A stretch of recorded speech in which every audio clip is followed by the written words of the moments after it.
Okay, so now that we've got our beautiful pie crust, now comes the easy part. Okay, so our recipe calls for a bunch of spices and sugar and all the good stuff. So we're going to start with that. Okay, so you get a small mixing bowl just so you can set aside your dry ingredients. Okay, so the spices called for are cinnamon, cloves, allspice, and ginger. I also toss in nutmeg, just a pinch. You don't need much. It's a pretty powerful spice. Okay, so our sugar. The recipe that I found calls for 1 cup of sugar. I started out using 2 cups of sugar, and then I backed it off a little bit because that was a little too much. Now when you're using a pie pumpkin, you won't need as much sugar because the pie pumpkins actually have sugar in them naturally. And the jack-o'-lantern pumpkins, which I prefer using them, actually don't have as much sugar normally. So I'm using a jack-o'-lantern pumpkin, so we're going to use 1.5 cups of sugar. Alrighty, so just go ahead and get your 1.5 cups done. Now on the sugar, you really don't want to overflow. You want to do the even cups, mostly because if you have too much sugar, the sugar just really explodes in your mouth, and you don't want an explosion, you want a revelation. I know those are very two different terms, but we're going to go with it.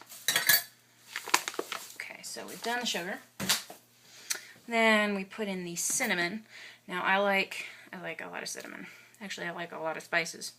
The original recipe doesn't call for that many spices. So start with the original recipe and then modify it as you like it. I tend to put in a lot of spices just because my mouth likes a lot of spice, and most of the people that I try this on, they like how I do it just fine.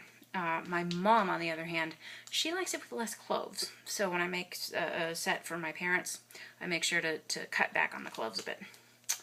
Okay, so we're doing 1.5 teaspoons of ground cinnamon.